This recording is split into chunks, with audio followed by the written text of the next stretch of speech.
Sounds like football, baby.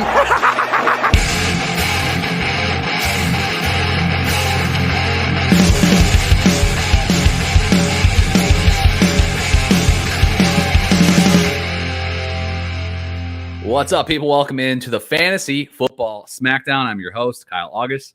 Follow me on Twitter at KyleMonth8. On today's show, we're doing the 2021 Fantasy Football Smackdown Awards. I got a special guest with me today. Once again, rolling out the guest here. I got G from the Aussie guys, who is obviously thrilled to be here. AJ, we're on. Where are you? What? Mate, I don't care if your wife got COVID. Just give her a bag of peanuts and say she'll be okay for the next hour or so. All right? All right. Hurry up.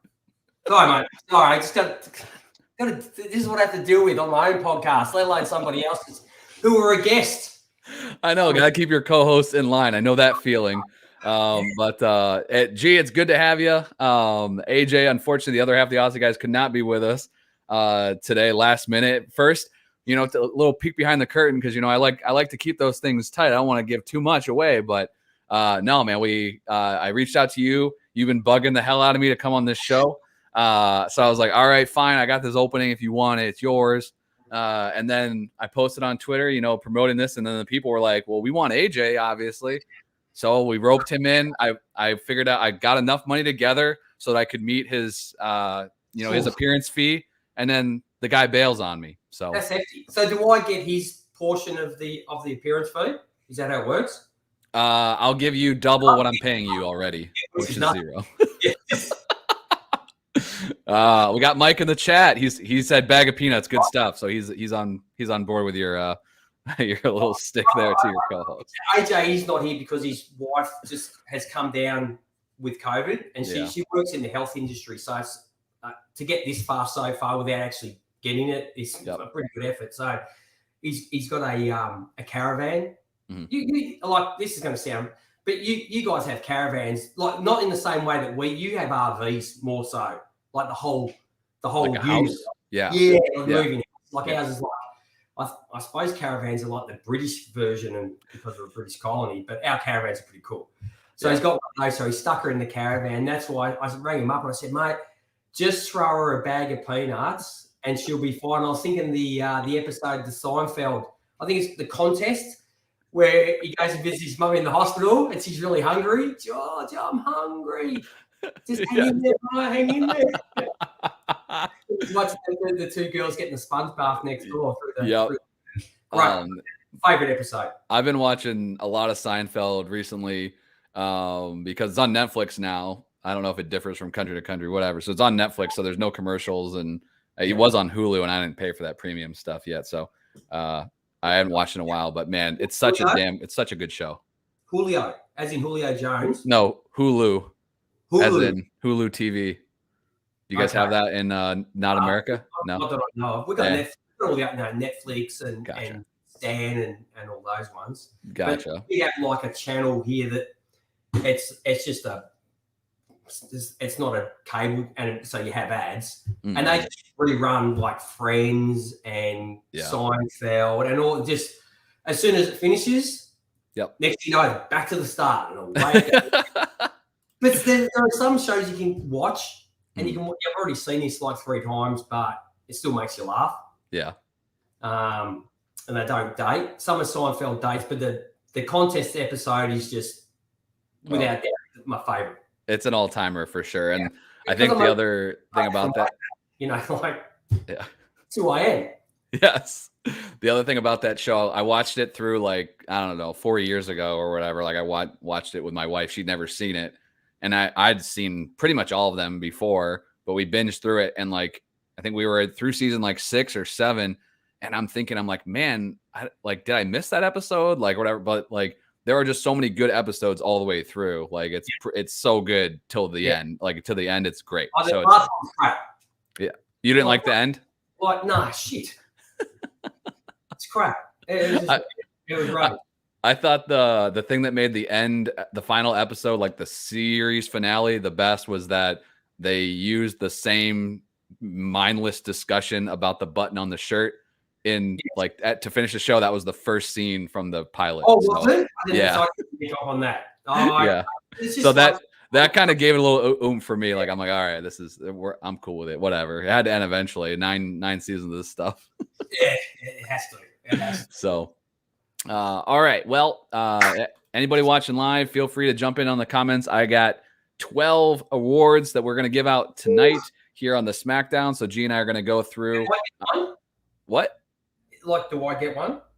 Do you get one? You don't get an award. No, there's no attendance awards here. There's no attendance. Okay. Sorry. So it should be medals. My daughter, she was a gymnast, and she had this stack of medals. I don't know where. I was just going to wear them all because everybody gets an award today. Yeah. Like everybody who played in the NFL, I don't know how many players are overall. They all get an award. They all get a participation award. That's where we're at now in society. Yeah. That's how it goes, right? So even Antonio Brown gets one.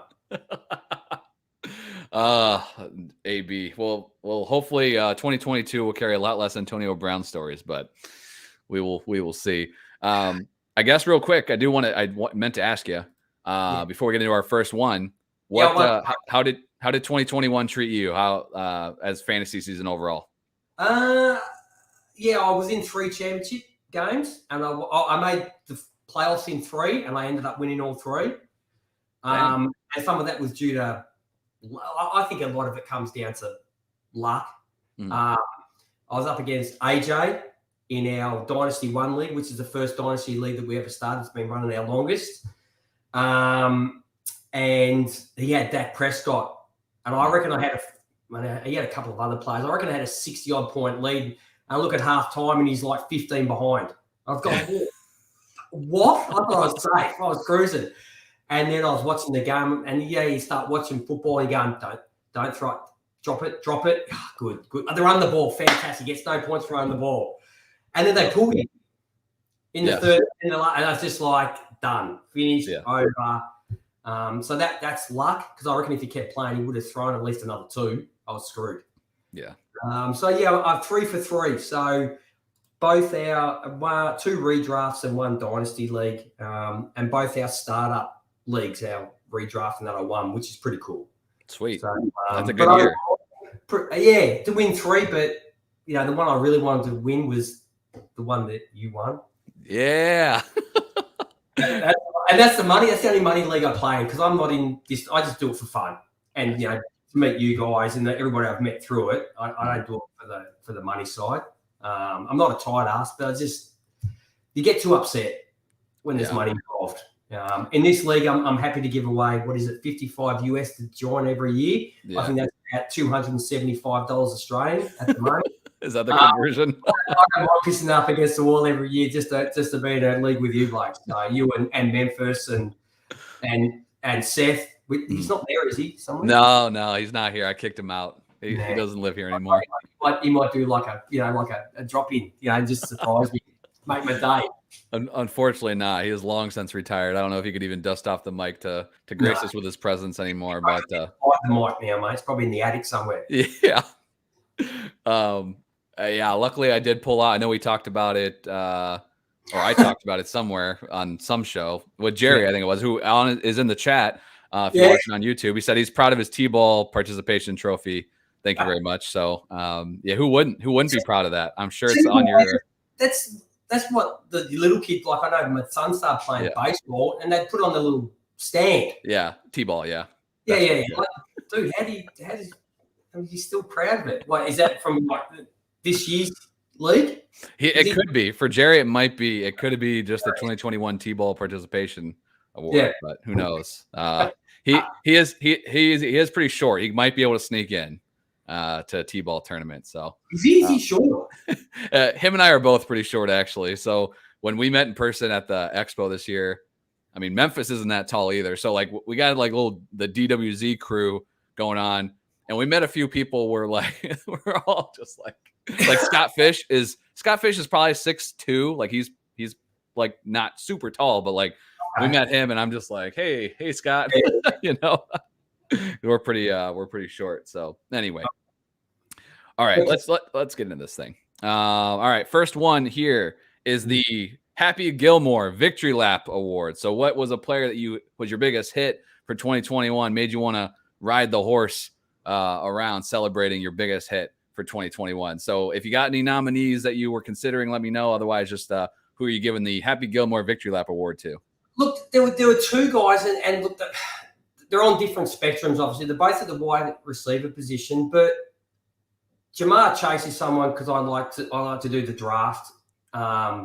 I go and look at all the rookies and whether or not, I'm any good at it. Well, I know I suck at quarterback, that's for sure. But I don't have a bad success rate at posting my order for the wide receivers. I had Jamar Chase, and I didn't fall for any of the eavesdropping catches in preseason, like whatever. But that's a pretty easy one to jump on. But a guy that I drafted or traded for him, when I did trades, I got him to as part of the package was Darnell Mooney. So he's not a number one receiver, but mate, you start him in your flex spot, and I don't exactly know where he ended up. Where did he end up on? This number 23 wide receiver. Mm-hmm. For someone else, I was wrapped with that. 219 fantasy points, over 1,000 yards, wide receiver 23 on the year. It's not like, hey, I jumped on the Jonathan Taylor bandwagon or anything like that, but it was just a guy that it didn't let me down. Mm-hmm. Like in the flex spot, that's where you're going to, mate, it's a toss of the coin. And if you can win at your starting guys, your 1 and 2s and whatnot, and then you have a really good flex that's really consistent during the year, mate, it really does put you over the line. You don't need a Jamar Chase, which did help me because I had him in my final against AJ, 55 fantasy points in PPR. But you don't always need that. You just need your flex guys. Don't give me a goose egg, or don't give me a 1.3 and he was great. He was really good for me this year. So I'm wrapped to have picked him up in a lot of leagues and just had him as a flex guy, or a bring in on an injury week or a bye week. So it's not exciting, I know, but they're not all exciting. Hey, that's true. That's true. Jerry chimed in the chat just to set the record straight. He said he's 5'10", Mr. Average. That's what he said. So that's fine. Ain't nothing average about him. Yeah. He's a handsome man. He looks better. I mean, yeah, he's got the best hair in the network. That's for damn sure. That's why I'm always rocking the cap. I got nothing to compare to that guy. So, yeah, I had a few guys that came to mind. Some of these on hits were just that I correctly avoided the hell out of them. The number one for me on that, and from that perspective, was Mike Davis. I owned 0 shares of Mike Davis, made sure to steer clear of that guy, and that worked out well because I was quickly able to pivot to adding anyone else in that backfield, which led to a lot of Cordero Patterson on rosters, which is great. But the other guy I considered here was Deandre Swift. I had him ranked pretty high compared to where ADP was at the beginning of the year, and on a per game he was really good. I think better days ahead for him. But the guy that I gave this to was the guy that I probably owned this was my second most owned player across all my leagues, and that's T. Higgins. He missed a few games in there, but he was wide receiver 12 in points per game, just under 1,100 yards, had the 6 touchdowns. And he was really, really good down the stretch. So yeah. I gave it to T. Higgins because I love T. Higgins. So, massive fan, huge fan. Yeah. And when we go through this, one thing that's going to become sort of clear when I'm doing it is the fact that there was a seasonal group of guys, and then there's a whole different playoff group of guys. Yeah. You know what I mean? Mm-hmm. Like the guys that got you there didn't exactly win it for you, but the guys that never got you there won it for you. Yeah. I found this year. And I don't know about you in your leagues. I know in our Rockolution League it was pretty close, especially between one of the divisions. But I found that all the leagues I played in this year were really close. Mm-hmm. Games. There was even the last week, a win or loss could have taken you to 3rd or put you to 8th.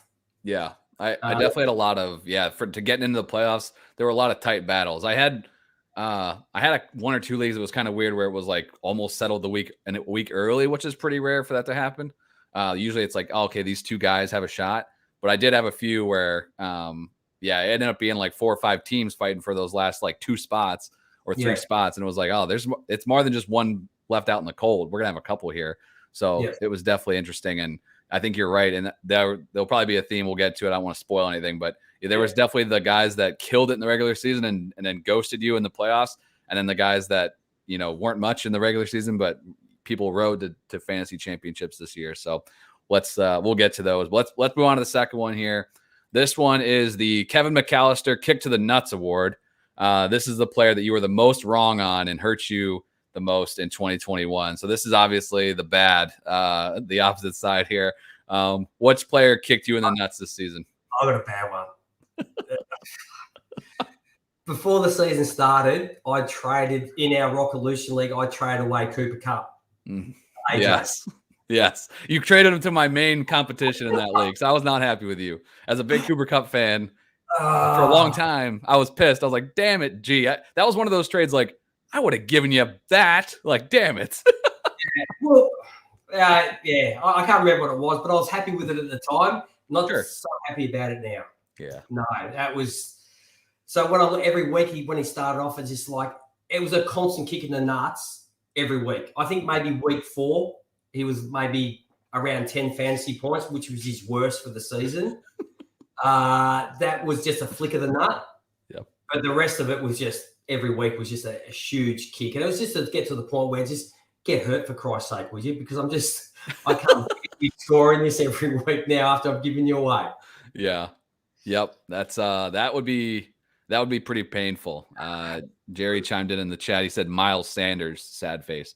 Sanders was somebody I considered. Trading Cooper. I have a trade one in here later too. But a couple of the guys I threw out there, Brandon Ayuk was a guy I had top 24. That didn't work out. He got doghoused. So that kind of sucked. And then I put Myles Gaskin as a nominee too, because I had him in way too many leagues for whatever reason. And that asshole only had 5 games of more than 12 points, and he had 10 games less than 7. And I just kept putting him in the lineup, and he just kept taking dumps. So that sucked.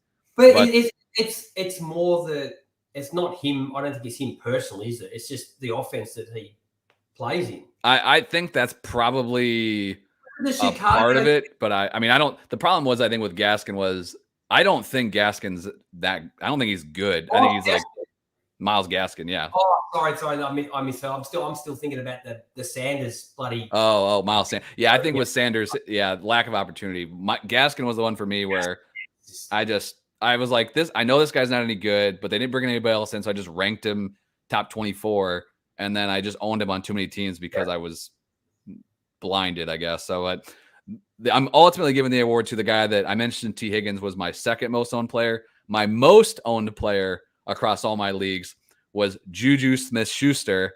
And that guy, he didn't kick me in the nuts the entire year, but his 5 weeks worth of nut kicking was more than enough. The dude never had more than 52 yards, and he scored 0 touchdowns in those 5 games, got hurt, and there I was. So, damn it. I'd be more invested in someone like Juju if he had a number one, like an alpha wide receiver on the other side, like he had in Antonio Brown back then. Like to me, he's not a number one receiver. He sort of feeds off the fact that somebody else is getting a bit more attention than he is. So that's probably I could put that as a happy guilt. Like I'd have no shares of. I'd avoid Juju Smith-Schuster without a number one receiver alongside him. Yeah, unfortunately I got him in a lot of dynasty leagues too, because I was like, well, he's the only one that can get out of Pittsburgh next year, and I just don't want to deal with that situation. That's what my thought process was. Well, now a year, 6 months later, I'm like, oh, this was a mistake. So I get to live with it for, however long it takes me to get out from under that. But anyway, all right, on to the next one here. This is an oldie but a goodie. If you've been listening to any podcast with me for a long time, way back in the day, the Fantasy Football Fellas Award, my former co-host over there, Seth, hated one Jay Cutler We even we literally any opportunity we got just to say how much we hated this guy, we said it. It became just an unhealthy obsession, really, and the basis of it got lost in the shuffle after 5 years of just hating on the man. So the Jay Cutler Award is really any reason that you deem necessary. You don't have to really explain yourself. Just who is someone that you just hated this season? Who are you giving the Jay Cutler Award to? Zach Wilson. That was quick as hell. Bloody ball to one of the guys that I had coming out that I went and got everything I could for him. I even traded away Daniel Jones to get a pick, so because he was still on the board, and that's Elijah Moore, because he didn't know how to get the football to him. How do you get to? I know it's preseason and it's in camp, but you saw what he's doing. How do you not get the ball to the guy that is like on fire in camp? And then you have to get hurt for Elijah Moore to become good. Yes. Mike White. There we go. Mike White. Yeah. Mate, I just hate him because he just pretty much screwed my Elijah Moore shares over basically for the whole season. Yeah. When he's at quarterback. Yeah. That was pretty boy. My wife actually said to me, she goes, "Is he old enough to play football?" I said, "Mate, don't worry about him. You should see his mum." Okay. Sorry, honey. Yeah, good call. Good job there. Yeah, but he looks like he's just come out of basically high school, if that. Yeah, it was especially being the Superflex rookie draft picks that were spent on him this last offseason. That was embarrassing on how bad he was. And like you said, I think for me as well, like having so many more shares like that just sucked to see that we were not in a position where he was going to be given opportunity, No, we might like to come along and show him how it's done. Yeah. Okay. The guy I gave it to, I nominated Odell Beckham because Neil and I have we have this ridiculous thing over Odell Beckham Jr. I still think OBJ sucked. I also nominated DJ Moore because that SOB can't find the damn end zone more than 4 times. And he was like 6th in targets this year or something, just pissing me off left and right. But the guy that I hate and is one Matt Ryan. This son of a bitch pissed. I had him in so many super flex leagues because I just had no other choice. I couldn't find anybody else. So I'm like, all right, ride or die, Matt Ryan. First 6 weeks. My award? Can I change it? I want to change it to you. Hey, don't knock my quarterback, dude. It should be me. Playing out on my team. I hate Matt Ryan. This dude averaged 10.5 fantasy points after week 11. He had 1 game more than 13. And I had one league that I needed to go out in a 1 QB league. I had to go trade for a quarterback in Dynasty League because there were none available because I literally just staring down Matt Ryan every week, just hating my life. So not helped by the fact that, his number 1 receiver is, has to go away and sort himself out for whatever reason. That doesn't help your numbers, does it? No, it didn't. So maybe there's some hate to be shared, but I think just because of what it led me to have to do, trading overpaying for a quarterback in a 1 QB dynasty league because my alternative was Matt Ryan, that were kind of sucked. So anyway, Mike chimed in. He said Trevor Lawrence. What's your thoughts on T-Law after year 1? There are times where you can see him as a like a pro quarterback, and there's times that dude you're not in college anymore, mate. And that's the whole learning process, isn't it? Like he threw balls that in college the guys that you were throwing the ball to are going to be 2 steps on these guys. This is the NFL, mate. They're right next to the receiver, mate. Those downfield passes, but that's just a learning experience. Like you see it there, like some of the dimes you dropped this year are just, he's got the talent. Not helped by the fact that the team he was on, let's face it, and not by the fact, I reckon, I don't know off the top of my head, but if the Jags didn't have the most drop passes during the season, I'll go he. Seriously. Especially the first half of the season where you start paying more attention. Then as the worst teams get worse, you sort of don't watch them and pay as much attention to them as you should. but they were just dropping balls left, right, and centre. Like Laviska Shenault at the start of the year was a prime candidate. Like, God, man, that's what you built your game on. Yeah, so I'm not putting too much on Trevor Lawrence at the moment. Yeah, I think that was one thing heading into the season when he got drafted there. I was like, all right, they added Marvin Jones. You're like, okay, they got a vet. So it's like when you look at Jones, Shenault, like had some hype, Chark before he got hurt. You're like, all right, this should still be fine. And then by the end of the season, we're like, look, Quan Treadwell. like, holy hell, what a life. Oh, we're digging up that guy again. Yeah. Like, I find it astounding how you can make maybe one catch, have a couple of good games. And, mate, you make a living for the next 10 years, just moving around teams. Mm-hmm. Hey, why not? Oh, hell yeah. Not a bad life. No, it's good. Not a bad life. So a couple comments in you're running back, fumble the ball twice, you're gone, never see you again. Does that work? Jerry, he said he was jumping out of the chat here, but he said, I wanted to mention this because he said, G looking as handsome and dapper as ever. Jerry also said he'd give the Jay Cutler Award to Randy. And then Jerry built you up, and Campy was here to tear you down. He said, what about the Aussie Guys Award when you wanted AJ but had to put up with G instead? So there you go. You got fans out there. Oh, yeah. Yeah, heaps of fans. Bloody hell. I don't even have in my own household with my own kids. I bred two, and I still can't get two fans. Yeah. There you go. Oh, all right, next one. The Darth Vader I Am Your Father Biggest Surprise Award. So who was the player that surprised you the most in 2021? Who surprised me the most? Believe it or not, look what I've done. I thought I'll come back to that one. Oh, okay. You're coming back to it? Well, now's the time. Do you know, or do you want me to give mine first? You give me yours first. All right.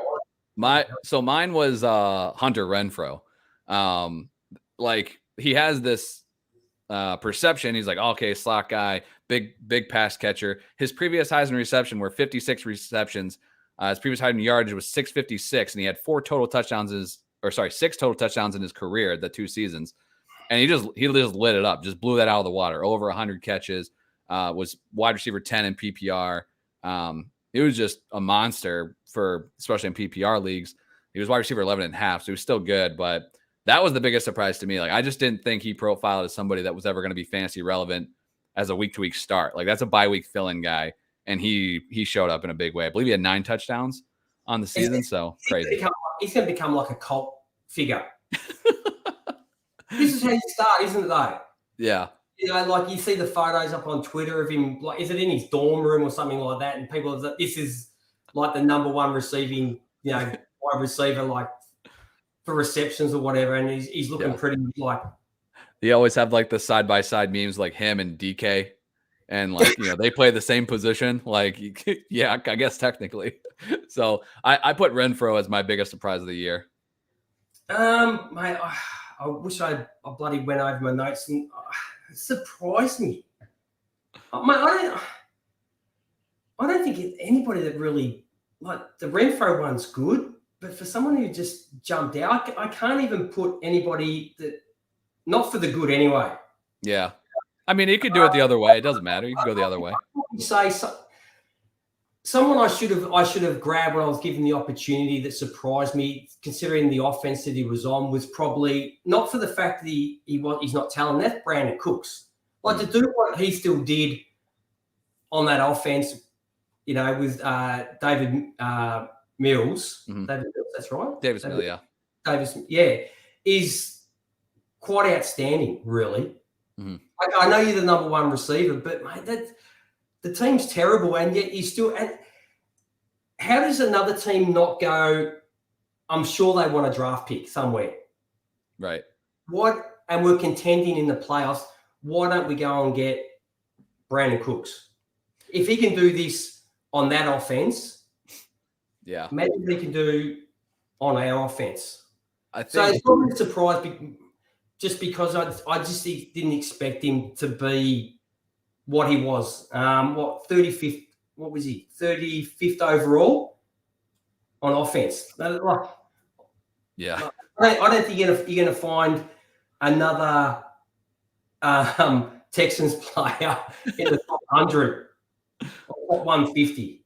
I think too. I've always liked Brandon Cooks, and I definitely didn't think he could do it this year. I was like, okay, he can't do it again with this stack of crap in Houston.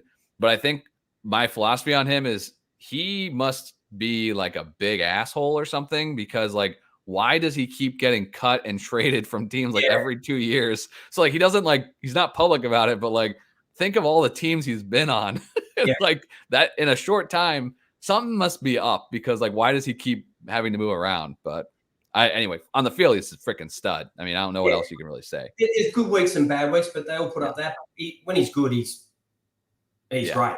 Yep, for sure.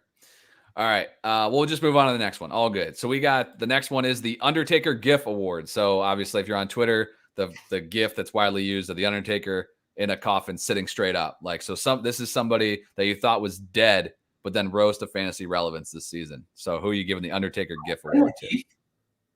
What? There's a GIF where someone sits out of the coffin. What do you have to type in for that one? Undertaker. Undertaker. Okay. Yes. That's who it is, the Undertaker. Oh, it's the wrestling dude? Yeah.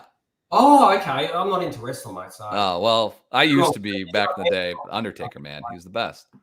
I see. I'm before you. Like I'm older than you. Yeah. Hulk Hogan was around when I was around. I was a big fan of the British Bulldogs tag team. Okay. Yep. You have no idea who they are. The Killer Yeah. The Sheik, he was around. Those sort of guys. Randy Martin, Dan Savage, Ricky Steamboat. That's my generation. Yeah, you were. Yeah, that was one before me, I think. Yeah, Attitude Era was where I started watching. So Undertaker, The Rock, Stone Cold. Yeah, that's after me. Yeah. Before we move too far along, Mike said his biggest surprise was James Conner. So I think that's a good one there. But Undertaker Award. So who rose from the dead? Who was a player that you thought of that you thought was dead and then all of a sudden became relevant this season? Well, was he dead? No. Was he on life support? Possibly.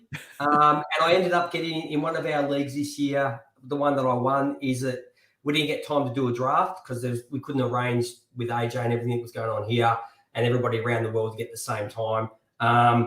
So we just allowed the computer. We said to everybody, are you happy for the computer to pick your team this year? And we'll just take it from there, which is actually quite a good way to do it. So I ended up getting my team. I looked at it and I've gone,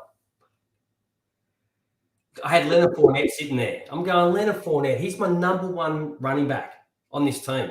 Well, my wide receiver was stacked, and they ended up all being rubbish. But, mate, Leonard Fournette, the season that he had, I thought he's just going to be a guy now. On that offense, with Ronald Jones, splitting carries, and, mate, he did it for me more times than not this year. So he was probably the one that I had at the top of my list. Yeah, he was the lead. He was the position leader in receptions before he got injured and missed those last couple of weeks. I mean, I actually had him as a nominee for the biggest surprise. So I think that there's some overlap there. I think that's a great call. Playoff Lenny and all that stuff. But like the dude still was like, the way they were talking about it, he wasn't expected to be anywhere close to what he was, and he was featured. If there ever was a featured back, in this day and age, Fournette fit the bill. So I like that one. Running backs, like who saw that coming at the start of the season? No, nobody. And now everyone's going to point to that next year. We're like, oh, you can find running backs late. They'll point to Connor and Fournette and all that. It's like, yeah, good luck. Lightning striking twice going to be tough. But anyway, I had a few that I had for nominations. I put Sony Michel, Devontae Freeman. Was close to getting this one. Brandon Bolden I put on there just because I didn't even know he was in the NFL anymore. And he had some games. What's up? The other two were just. I mean, Freeman was pretty much dead. I mean, that guy was on the I don't know. He was on a roster last year. He was on the couch, wasn't he? Yeah. So it took 3 ACL tears or whatever for him to make his way onto a roster. Yeah. I gave it to Rashad Penny just because he was dead. Like that guy was not, he was available everywhere, and people that were in contention were able just to pick him up, when he had that big game. And down the stretch, he finished with 4 of his last 5 with over 135 yards, and he had 6 touchdowns over that stretch. That includes Week 18. But he's the number 2 running back in the last 4 weeks. Unbelievable. I mean, what the hell? After all the work we put in, and Rashad Penny just waltzes in the room, is like, I'm here. Who wants me? This is what I was saying when we started. Like the guys that got me to some of these to the playoffs, and then the guys that I finished with, like in my redraft that I won. I started in the last game of the season. I started Rashad Penny, Boston Scott, Ramon Stevenson. And mate, you're not going to start these guys during the year. No. The only times I started them all together was with the championship game. I said, mate, it's all or nothing. Either they're going to do it or they're not, you know. And those were all undrafted guys. I mean, I picked them all off the wire. Yeah, crazy. Yeah. And then like in the week before, Justin Jackson, like same deal. Like I know he put me in a bunch of finals because of what he did in the semis.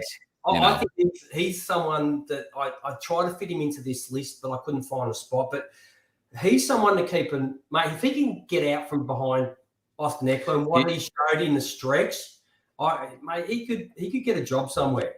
Don't quote me on this, so double check me if you're listening and you want. But I'm pretty sure Jackson's a free agent. Justin Jackson's a free agent after this year. Well, if he came on and did his part, he would know. He would know. So I guess that's homework for everybody else listening. But anyway, all right, good stuff. So let's move on to another one. This is another prestigious award. This is the Not Up in Here. If you ever watch the what's it called? The Hangover, Rob Riggle, where he's they're in prison or jail or whatever. So Not Up in Here. So this is the Not Up in Here award. So this is a player that was relevant but is not going to be on any of your teams going forward in 2022. So who's a player that you're done with? You're washing your hands of him. I don't want to, but Mike Williams. Oh, okay. If he leaves, it's more based on whether or not if he stays at the Chargers, then I'll consider it. But if he leaves, I don't know if he can do what he did for me this year, and not for the whole year. But he's someone if he left and I came across him when I'm doing my draft, I'd probably go, yeah, he's the next best wide receiver. Who's the one after him? Because I don't know if he can be the same guy on a different offense, and especially with the quarterback that he's now playing with. Like, what are the chances you're going to get to a team with a quarterback like he's got at the moment? Mm-hmm. And a quarterback that's not afraid to throw the ball up to him at all. Yeah. Like, there's too many quarterbacks out there that they won't do it, and he's not going to get you separation. That's not who he is. I don't think there's anybody in the league. I don't think there's too many corners, mate, that if you throw the ball up in the air and just go one-on-one, go and catch it, I think he's the best receiver in the league for doing that. He's shown it like in other years too, like as far as like being the league leader in yards per reception and things. Yeah, receptions and then TDs, but he couldn't combine them. Yes. Yes. Yeah, that was that one year where he scored like 10 touchdowns on like 41 catches or something like that. Yeah. That was weird. 5 yards. I like that one though. I like because I think that he's going to be somebody we talk about this offseason, guys potentially on the move. They franchised him this year, I'm pretty sure.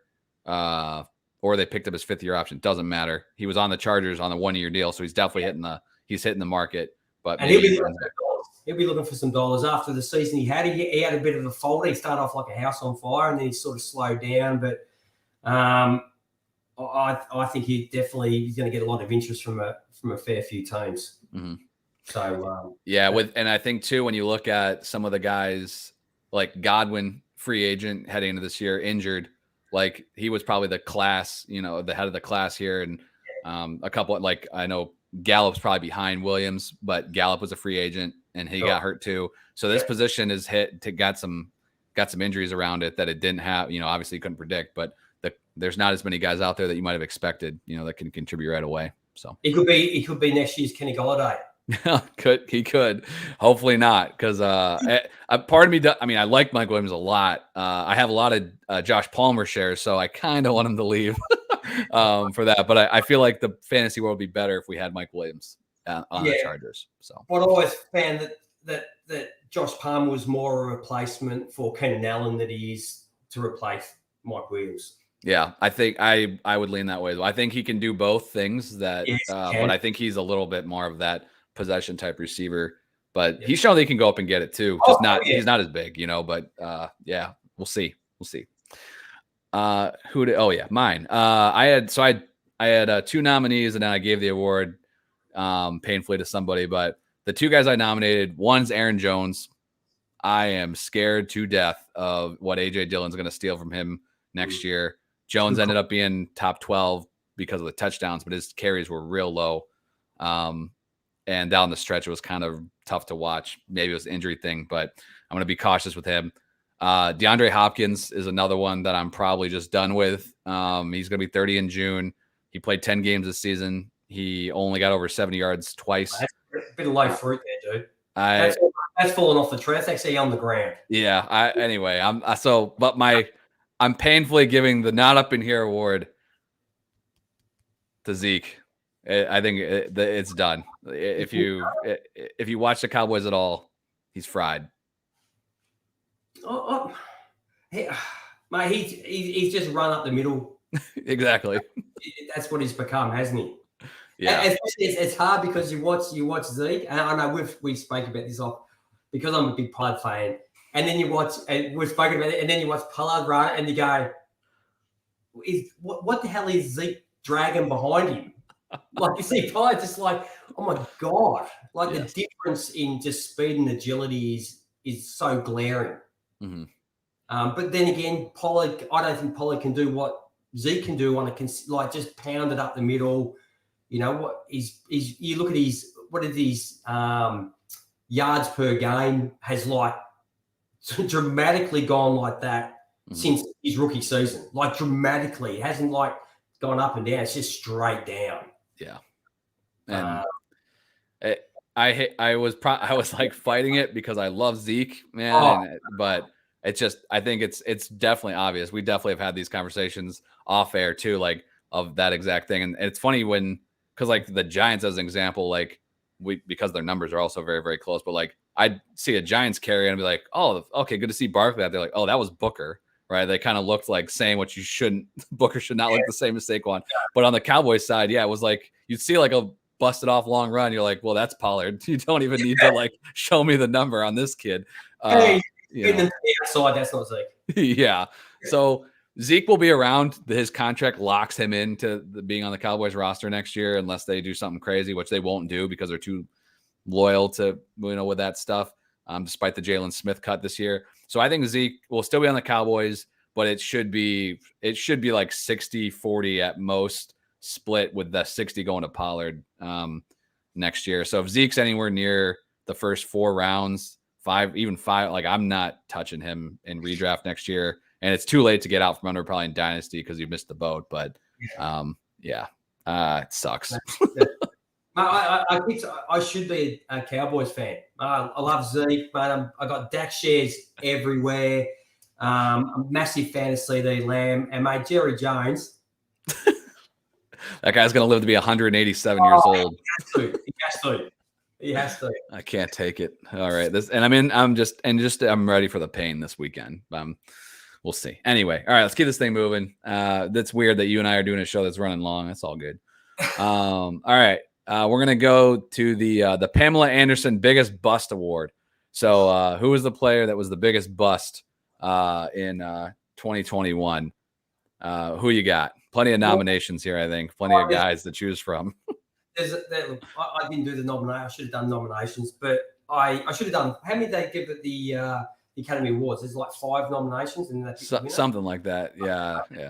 But I know you shouldn't count injuries, but when you draft Christian McCaffrey as your number 1 overall or number 2, and there's going to be there's always people you see on Twitter. Oh, I didn't touch Christian McCaffrey. Well, good for you, and you're full of shit probably. And you didn't get him, and that's why you didn't take him. but we drafted him in the league. And mate, injury or not, when your first guy goes down, that's just the bust. It's a bust for your team. Yeah, it's a wrap. And I that's why I put him down. Unfortunately, it's the injury. It's not because when he played, he was good for what was he played? 2 games, maybe scored 75 points in those 2 games. Yeah. But yeah, I had to put him down just because of where he was drafted, and because I was one of the people that drafted him. A fair bit. If I had a top 2 pick, he was in redraft. He was there. If I was number 1, he was gone, and if he was there at number 2, I took him. And if I didn't get him, I was really pissed. Yep. It was everybody. I mean, I don't know. I had too many people that he wasn't the 101. I mean, I think we just bought in, and I think you're right. I wouldn't generally consider injury a factor most of the time, but when he is the clear first pick, and it just it's hard to overcome that. I would be interested to see the rosters where people were able to overcome that, not only because you had to spend the pick on somebody that didn't help you, but two, like, you feel secure when you picked him, right? Like, you didn't be like, I better get some good backup running backs. You were like, I'm set. Like, that's locked and loaded. I'm never going to take him out. Yeah. Well, it'll give you 300 plus fantasy points, a year. You sort of like, hey, mate, I say it gives me, a little under that, but that I'm going to get that every week. Yeah. That gets into your mindset when you're picking your team. I've got another one guy. I don't need to worry about the running back position now for the next couple of rounds. I'll get some wide receivers, and before you know it, you pick him bloody Miles Gaskin as your second running back, and then you're screwed. Yes. Which happened to us. Yep. We that was. And it's got fish bowl. That was tough. Yeah. But I think we did pretty good considering. We made the playoffs in SFB. That was fun, and we had a decent record there. I think we finished 3rd in the division, or whatever. And with CMC as the 101. So and that 3rd round reversal we love so much. Yeah, no comment. All right, the biggest bust for me. I got some nominations. I had Miles Sanders. I put Saquon on there as a nominee. The top 3, though, far and away for me was Trey Sermon. What the hell? Mm-hmm. Kenny Galladay, 0 touchdowns. But I gave it to, because based off of his performance was just as bad as Kenny G, but he was taken at probably at least 2 rounds, maybe 3 rounds earlier. And that's Allen Robinson. Absolute dog trash all year. For whatever. I mean, the guy was, 3rd in catches the year before? And he had 1 game over 4 catches. My notes got deleted. So no games over 70 yards. I mean, completely worthless. You couldn't even play him. I picked him up in a PPR league, start 3 wide receivers, 2 flexes, and I couldn't even put him in my roster. Like, I was starting, JD McKissick and Stevenson, and even on the weeks Harris was healthy. It's not like he's not playing, or it's not the fact that he's injured. He's on the field. He's just. Mooney got 1,000 yards. What's that? Mooney got 1,000 yards.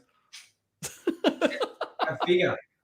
But you don't know the mindset of, but it's just to the point. He goes, I'm like, there must be a point for whether or not you're getting paid for it in whatever. There comes a point, I can't do this anymore. Mm. Yeah. That must have, well, I don't know. He might not be that type of person where everything's like 100% rah, rah, rah, but mate, he's probably just saying, I can't do this shit anymore. I've got to get off this team. Well, I'm pretty sure he's going to get his chance. Campy did fact check me that Justin Jackson's a free agent after the season, so I got that one. So we'll see. I think A-Rob is a free agent because he had a 3-year deal there coming off the ACL in Jacksonville. I know I bought low on Robinson in a dynasty league because I was like, all right, it's never going to get cheaper, and I think I still got at least 2 good years out of him, and he didn't bounce back, and so now I'm really concerned. But anyway, all right, so we gave out some busts. Let's talk about some good stuff, though. Let's go with the Michael Schofield Breakout Award. So who is your breakout player for 2021? Who you got? No, I'm actually, just before we move on, I'm just trying to find Allen Robinson on the scoring. He was Where do you end up? Because Sleeper took it off the freaking app. Because I've got Odell Beckham's at 51, and I haven't come across Allen Robinson yet. That can't be right. That's probably not surprising. I mean, the people need to know this. So, hey, Neil will be happy. Anyway, Allen Robinson. He was on the year. So total points. He was wide receiver 94. 94. Yeah. Well, and that's that. Well, okay, that's in standard scoring because that's what this defaults to. Let me see. Allen Robinson. Gotta load. I can't. It cuts off at 50, and his ass won't even show up. So he was 86 and half PPR. Okay. He was 0.9 points better than Nico Collins. He finished behind DeAndre Carter. He finished behind Henry Ruggs, who literally went out and killed someone this year. Like, what the hell?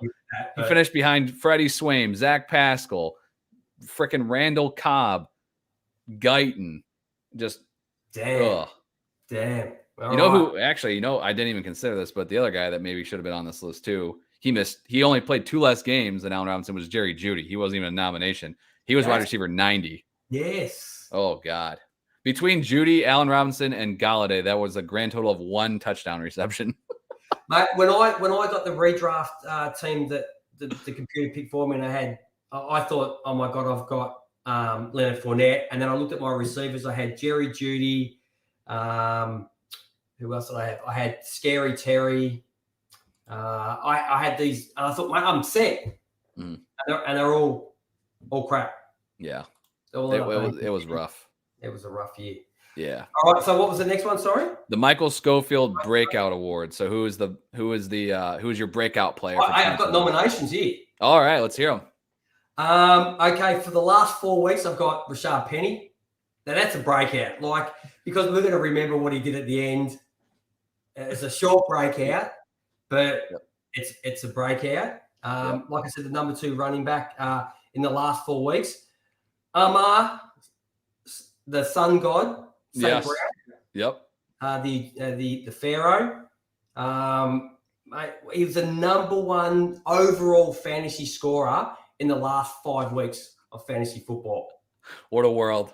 Mate, and we look at what Cooper Kupp did, and he did Cooper Kupp in, which is amazing. I had a championship matchup where, I mean, Amon-Ra was freaking awesome, but like the last week I'm setting my lineup and he's sitting in the flex and I have Saquon Barkley on my bench and I'm like, this isn't even a decision. Like, I don't even need to think about this. No. Like, submit, Yes. For sure. Crazy. I've got Michael Pittman. Mate, with Carson Wentz as your quarterback, and you can do what you did this year. Yep. You get extra kudos for that. Mm-hmm. So he's definitely someone you'd be looking at, especially in dynasty leagues, if you can go and acquire. But the overall, the winner, without a mile, is the rookie, mate. Jamar Chase just, for a rookie, just set the NFL on fire this year, and especially like in your championship week, 55 freaking fantasy points in PPR. Yep. He won it. He won a league for me. Yeah. As simple as that. I could afford 3 other guys to do nothing. Well, just do something. Yeah. Should have left those spots open. Yeah. I beat you with 7 guys. But to me, Jamar Chase as a rookie, and just the way he looked, like he made, he's a grown man, but he made guys that have been in this league at corner look very average. Mm-hmm. Yep. It was that he was somebody that I had on my nominations for breakout. Definitely like Jamar Chase, fellow rookie Najee Harris. I put him on here. He led running backs in receptions, 1,400 total yards, 10 touchdowns on that offense. So I think he's going to be a big time performer for next year and hopefully the next couple seasons. I put Mark Andrews on here. He had 43 more receptions than his previous career high. He had 509 more yards than his previous career high, which ended up being more than 70 fantasy points in his previous highest season. And he had a 10 touchdown year earlier in his career. So this year was just unbelievable. And he's only, I think, going to be 20. He is 26 or so. Will be 27. I mean, he's other than Pitts. I mean, he's got at least 2 or 3 years on Kelsey and Kittle and Waller. So I think Andrews enters the conversation as, for Dynasty as tight end 1, tight end 2. So I got to do some breakdown still on those numbers with and without Lamar. But ultimately, I gave this award to a guy that I almost wanted to say that I hated the most, because this is a guy I had on 0 teams, and it was because of stupid Brandon Ayuk. Deebo Samuel is my breakout. I missed on this guy. Like, I had him not even on my radar. I was like, okay, great little gadget dude. Like, you just stay out of the way. Let me have my Ayuk and Kittle shares.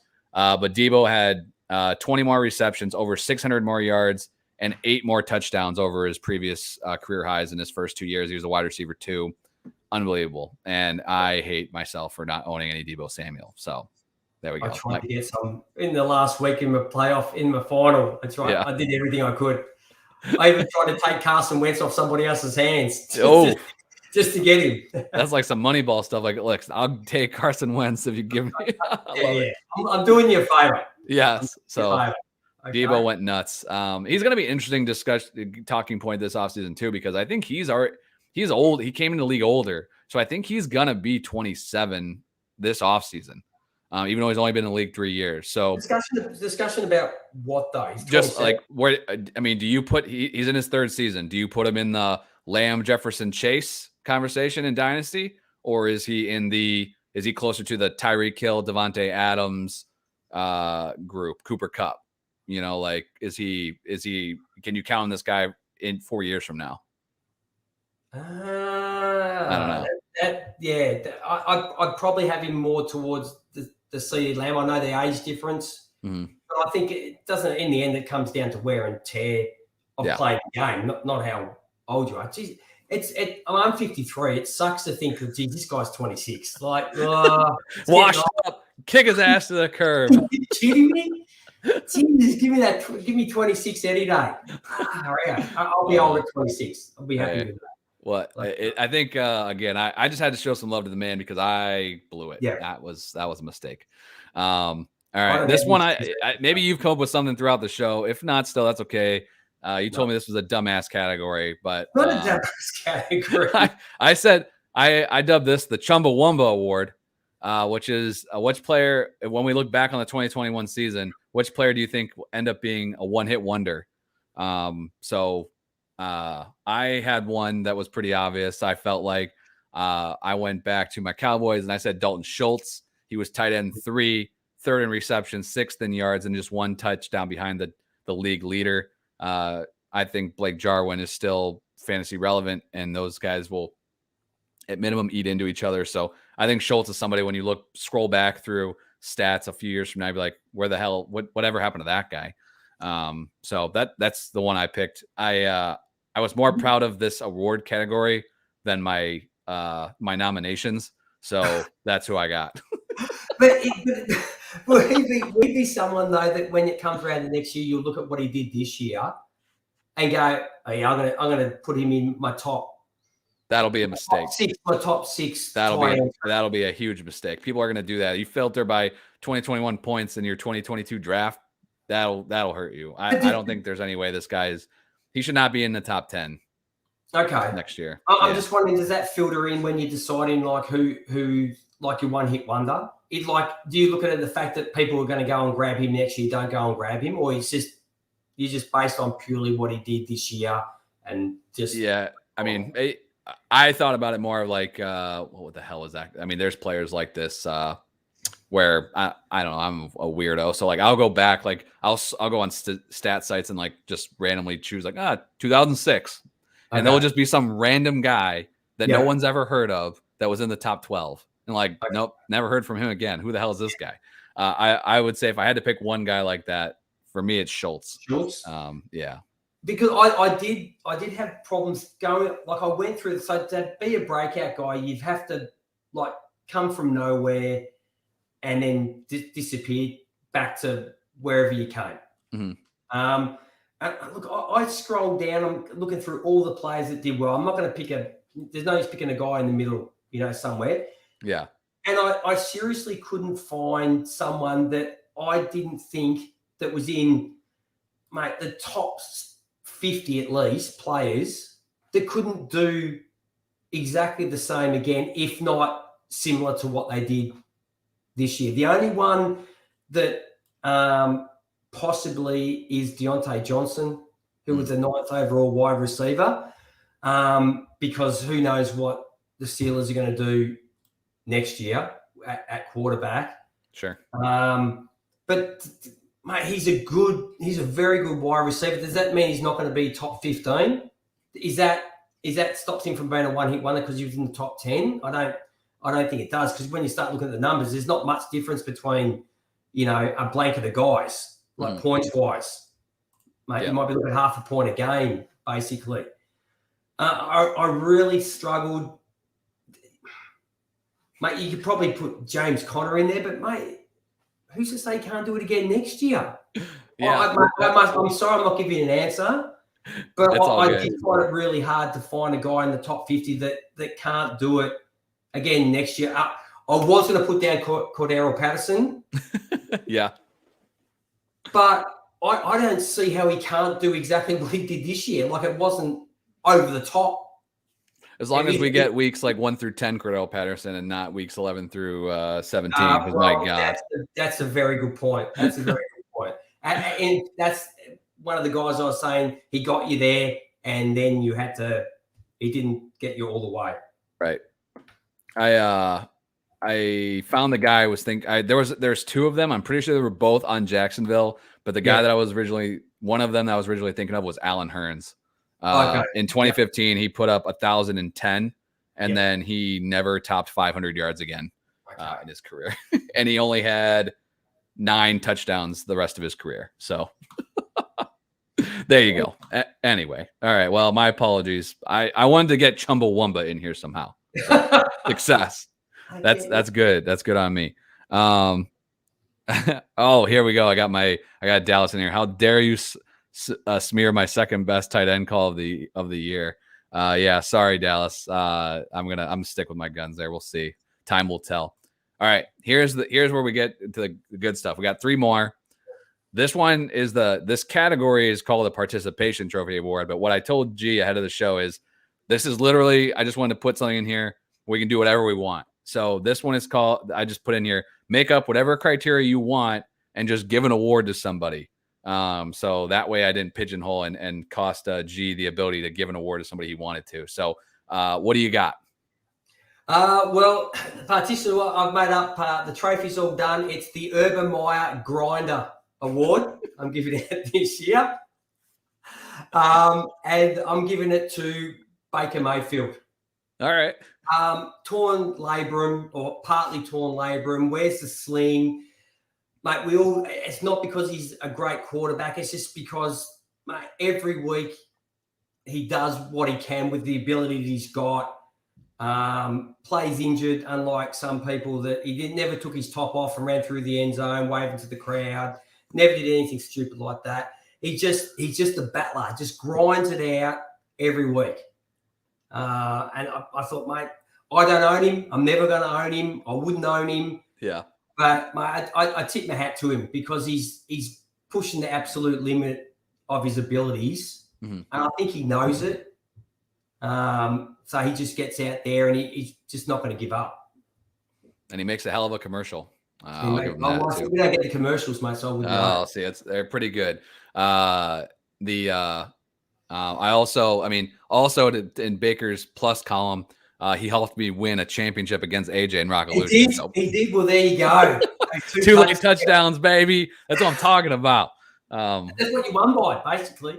That it is. If it wasn't, if he doesn't put it together there at the end, it would have been really, really, really close.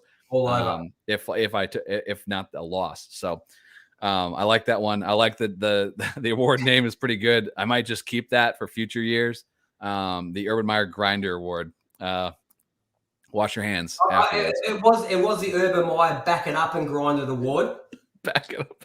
I don't know if that's a bit long. It takes up a lot of room on the list. Oh, well, then most of these are too long. But the one I made up for this participation award, the one that I made up was the damn it, I wish I had a Gray Sports Almanac Award. so that I could see the future because I screwed up. For one, this is like two-pronged. One is I liked this guy a lot. He was my number 2 wide receiver for rookies last year. And for whatever reason, I just didn't get him on any dynasty teams. I don't really know why, but I wasn't intentional enough about going to get him when his price was completely reasonable. And then I also traded this player away for Darren Waller in a keeper league 1 week before Waller got injured. And I cost myself a pretty good keeper value and 2 years of Jalen Waddle. I'm pissed. I have no Jalen Waddle shares, and it's too late. Like, I'll never get him. You don't listen to me? I know. Sick of you guys not listening to me. He was wide receiver 2 for me. I just didn't get him anywhere. I got too much Jamar Chase, G. It's a curse. It's a curse. Cool. Mate, obviously your team sucked enough that you could get enough Jamar Chase. I traded for him. I only got 1 share of Jamar Chase in a dynasty, and that's because I don't know what I think I was picking at 8 or 9, and the guy before me said he's going to take him, and he went and took he didn't play at Jacksonville this year. Why is his name escaping me? Oh, ETN. ETN. He went and took ETN, and I've just gone. Don't make a mistake. Press the right button. Yeah. Like I can't believe that you guys. That's the only share because my teams. I wasn't picking that early. Mm-hmm. So yeah, I saw some spots where Waddle. I saw some spots where Waddle fell in Superflex to like picks 9, 10, or 12. I was like, what the hell is going on? And I tried moving up where I could, and it just didn't work out. I ended up, just not getting them. But trading him away stung too. In the Rockolution League last year, I had the first overall, so I took Trevor Lawrence because I need quarterback. And so my next pick was 114, and Jalen Waddle was still there. There he is. Yep. So I took him, then I traded and got Elijah Moore as well. So not bad. Not too bad. Yeah, 114. There you go. In a dynasty league, Jalen Waddle's still there. It's perfect. In a rookie. Yep. In a rookie draft. His price tag was definitely reasonable, and I'm just mad at myself that I didn't go for it. That one's going to sting for probably years because his price tag now is going to be really, really tough to acquire. Yeah. So, all right, 2 more. I split this up because I think you can take it whatever way. Any of these you can take it whatever way you want, but I split these up between an MVP and then the fantasy player of the year. That's just like you have the NFL MVP and the offensive player of the year. So we'll just do these and we'll see which way we approach them. This one is the fantasy MVP presented by Charmin because toilet paper is the most valuable thing in our lives still, I think. Never forget buying toilet paper during COVID. There we go. All right. So this is the most valuable player. That's it. It's simple as that. Whatever way you want to take this. So that fantasy MVP presented by Charmin. Who you got? Well, you said you can base this on like value. Price. Sure. Price. Yep. Mate, Cordero Patterson. There you go. You probably would have picked him off the waiver wire. Like you would have done your draft, and he still would have been there going, well, at the end of your draft, you look at who you've drafted, and you go, when you sit back and think, I really shouldn't have taken him, mate. I'll drop him out, and I'll pick. You could have picked him up. He might have been in there with the kickers. If you have kickers and maybe not defense. Some people go a bit too early on defenses, but he would have been down on the kicker line. And for what he did for you, probably starting off in a flex position if you played him at all, and then unfortunately he let you down in the playoffs. 4.3, 8.3, and 7.2 is not going to win you anything. No, unfortunately not. Mate, he ended up RB9 on the season for what you paid for free. Yeah. For free. Yeah, you got him for free. They were throwing him out. Yep. Basically. Yep. So he was my most, from that point of view, for what you got him for, and for where he ended up and what he did for you. Yep. That makes him, mate, incredible value. Yeah, I had him on my list. He was definitely like looking back, I wish I would have done like a mid-season one of these two. But I had I had some conversations and around week 7, 8, 9, whatever, and he would have got my vote for sure. And he was still a nomination for me. I think Patterson is definitely there. A couple guys I had as nominations: Elijah Mitchell, Amon-Ra St. Brown. Those are like waiver guys. James Conner, he similar to Patterson, like as far as like that he didn't show up in the playoffs, but Conner was still like a round 7 or 8 or later in redraft this year. I mean, he was a stud when he was out there. And maybe at least with him, he got you there, and you knew he wasn't going to play. Right. Yep. So that's fine. Okay. Yeah. And Matt, if you're on the ball, you would have gone and picked out maybe a Boston Scott, or you would have got Rashad Penny. Those type. If you're paying attention, and you would have been, mate, great. I've had this guy take me here, and I've got this guy to take me to the championship land. It definitely that I think sometimes that gets overlooked. Like if you're gonna be banged up or whatever, I'd almost just not be active so that I know I can go with someone else versus like whatever. Sometimes you see the opposite, but even though this is definitely including value, I still gave the MVP to Cooper Kupp. He was a 4th, 5th round pick. ADP was wide receiver 17 over at Fantasy Pros, and he was far and away, in my opinion, also, if I could I didn't give it to him, both of them, but this was the player of the year. 67 more points and half PPR than the wide receiver 2. He led every category, receptions by he had 22 more receptions, 331 yards, and 2 more touchdowns than second in all of those categories. And my favorite Cooper Kupp stat was he had 1 game under 90 yards, and he only had 2 games with less than 7 catches. I mean, it was freaking unbelievable. I wish I had more of him. I love Cooper Kupp, and I wish I would have bought in more than I did. I had him on a few teams, and it was awesome. Before the season started, he was I should have hit you up. You were just giving Cooper Kupp away for free. Yep. So I gave the MVP. I'm to work out what I gave away. I've actually looked at my team going, what the hell did I get for him? I can't work out what the hell. I don't think I got another draft pick. Did I? Did I move up somewhere? I have no idea. Hey, man, it happens to the best of us. And I think I don't know that anyone saw this coming with him for sure. So I gave him the MVP just because I thought there was enough value there on draft day. I gave it to Kupp. But the last one here, I created this category in case we took it the other route, was just the player of the year. This is the Goodfellas Fantasy Player of the Year. Way back in the day on the Fantasy Football Fellas, we did the Goodfellas Awards. So I want to give one last shout out here as we wrap up with our final category. So the Goodfellas Fantasy Player of the Year. G, who are you giving it to? Oh, who you just spoke about. Yeah. How do you not? Like, mate, he was probably drafted your number 2 wide receiver. The highest scoring, he did everybody, didn't he? Quarterbacks, he did. And quarterbacks are something you look at, mate. They got to give me at least 20 every week. Yeah. And he's blowing them away. 5 times he had 2 touchdowns in a game. 11 times over 100 yards. 5 times in the 90s. Like I said, only 1 game under 90 yards. 6 times he gave you 30-plus fantasy points. And 8 times he gave you in the 20s. Nuts. Absolutely. And he didn't let you down in the playoffs either. Nope. Absolutely crazy. I don't know how you could like the only other one that you look at would be Lawrence, Jonathan Taylor. Yeah. But I don't know how you go past the guy that was the ultimate scorer in fantasy football and just smoked it every week. Yep. I agree. Those numbers, honestly, though, like if those are numbers you want from your quarterback, yes, so I'd be surprised. That'd be very interesting. While you're talking, I'm going to look up what Patrick Mahomes in his best year, the year that he's just out of control. I don't reckon he was putting up those numbers. I mean, it's any position that's tough to beat. With the consistency was just where. It was just unbelievable how much he just, like you said, he never let you down.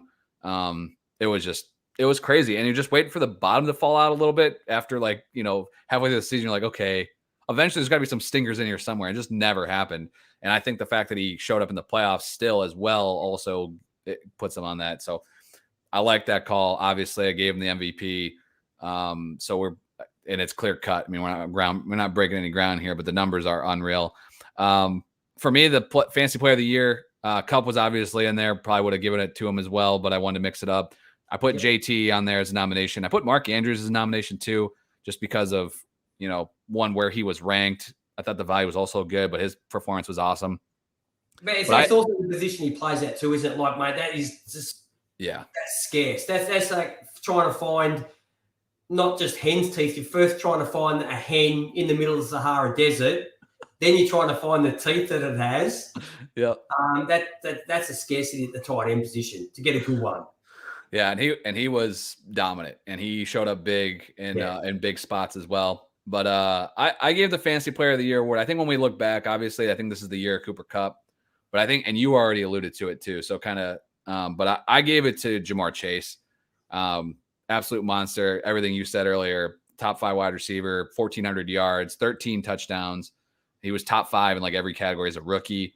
And I think the thing that pushed it over for me to give him the award there for Fantasy Player of the Year was 50 burger in your championship. Yeah. I mean, he pulled a Kamara, type of thing. Like Kamara in 2020, 6 touchdowns on Christmas. Jamar Chase, the 200 plus yards, 3 touchdowns, 50 burger in your championship game. He won you the ship. And it was crazy. And the dude is only going to be, he's turning 22 in March. Like this kid is going to be, he only had 81 receptions, and he did have some drops like this year. He left some on the field. Like I don't know. And he didn't even play football last year. Like I think it's what we need to watch the hell out. I mean, this kid could be lethal. You've seen the beginnings of a freak career. Yeah, it's not just what he put up; it's the way that he put them up. Mm-hmm. He did everything that you want from an alpha at 21 years of age. This is like he's 26 and he's reaching his peak. This is how you play him. He's doing this at 21 in his first season. Yeah, unbelievable. Contested catches, going up and get it. Just, mate, the speed on the first touchdown on his at week 17, he just blew through the middle of the whole defense and just left them for dead. Mm-hmm. Like a guy with that speed, at that size. Yeah. This is going to be a fun ride, I reckon, with him. Oh yeah, and you think too, like when that play that you mentioned where he just like blew past everybody. This isn't college, where like some weeks you play, the St. Mary's School for Girls. These guys are NFL teams, and he makes these guys look like kids. And it was just Brandon was crazy. So the defense is great. They're still fast. Yeah, that's true. The thing that I saw, and I forget exactly what the threshold was. I think it might have been 40 yards, maybe it was 50-yard touchdowns, whatever. Like Chase had 8. And no one else in the league had more than 4. He was just so explosive, and dude, unbelievable season. So I think when we look back on this year, we'll definitely think of, Kupp and Chase and JT and maybe even Josh Allen, taking a nice step at quarterback. I didn't really have any quarterbacks on any of my list this year because if you look back, I saw that somebody did this the other day. The top 12 quarterbacks, I think 10 of the 12 were all drafted inside the top 12. It was a fairly predictable position this year. When you look at it, I don't think there were any big surprises. Probably Jalen Hurts would be. I mean, I think a lot of people at least protected themselves and probably put him around. I know I put him at 12 just so I could be like, he's a QB1, even though I hate him because I'm scared to death. But the rushing bailed him out. So I think there's quarterbacks are always tough. I'm sure we'll talk about that more in depth as we go through this offseason. If you took away his rushing, who hurts? He's way down. If you took in just passing yards and passing touchdowns. Yep. No, it's embarrassing. Ben's better. Teddy Bridgewater's better. He's down with everybody having to go at Trevor Lawrence. Bloody Jared Goff's better. Yep. I don't think he's Tua. You can't underestimate the rushing. It's the value there is it's so crazy. And that I was talking with somebody today. We were talking Burrow and Dak, and I love both those guys. But when you look at, and I had Dak really, really high going into the season, maybe homerism, whatever. But I think the thing is if you want to be a top, consistent top 5 quarterback, if you want to be considered top 5 quarterback, you better run. If you don't run, then I just don't. I think you're going to kind of always be and you can be in that 5 to 8 range, but I don't know. I'd rather take the shot on on Kyler or Lamar and hope I get and hit big rather than like Burrow, right? Where like he's going to be good, but his ceiling's capped, because he doesn't run. Yeah. So yeah, you have to be quite out. You have to be an elite pocket passer if you don't run. You have to be Aaron Rodgers who gets some yards, but right. Basically he's there. You got to be that type of guy. Mm-hmm. But mate, we've seen it in Burrow, mate. It's gonna be interesting. Very exciting to watch from a fantasy point perspective. Yep. But they're an exciting team going forward. Which is crazy that roll back a couple of years and it's like, oh my God! But the weapons they've added there, I mean that team is really set, and it's crazy. But anyway, we're looking forward already to 2022. I know I am. I think it's gonna be fun to see how the things shake out, and that's always good too. Like I know the other day I went back, looked at some drafts from just August, and I was like, oh man, like what were we thinking with this stuff? So that's what this game keeps you honest. You'll be doing the same thing next year. At the end of next year, you'll be looking back at your draft going, what was I thinking? We do it all the time. Yep, absolutely. It's always fun because you're like, if I hit on like 55% of this stuff, I'm doing all right. So, all right, man. Any parting thoughts as we wrap up? I'm kind of putting a bow on 2021 here. Any parting thoughts for the people? Any wise words of wisdom? I'm not known for my wisdom. Me neither. That's why I brought you on. I was hoping you'd bail me out. Draft really good players next season. Draft really good players. That's good. I like it. Well, with that, we'll end this thing. We'll wrap it up. To be honest, I don't know what I'm talking about next week, but I'll be here with someone, and I'll figure it out.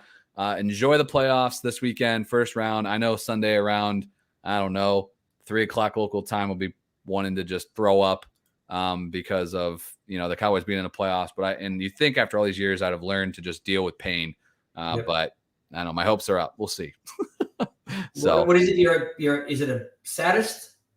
I get the sadist and masochist confused. Oh, that's a $20 word in my house. I don't know what the hell that means. Yeah. You're one of those too. Yes, I'm one of those. One of them. I still can't figure out the former or the latter. I don't know which one's which. I'm like, the first one. People, everybody knows at this point. I'm just I'm the everyman, just a big dumbass. Mate, not far behind you. If I'm not beating you to it. Yes. Well, that's the board we should have. Who's the biggest dumbass? That's true. We should do we gotta figure that out once and for all on this show. Yeah. We got a whole off season, so I mean, so it'd be hard to top Jerry Sinclair, but he could host. That's a high mountain to climb, mate, to top that dude. But yes, sir. Yeah, I love you. All right, well, you guys all take it easy. Stay tuned into the War Zone. More content to come. Obviously, through this whole off season. I'll be back next week talking about something. Enjoy the playoffs. Catch you guys later. See ya.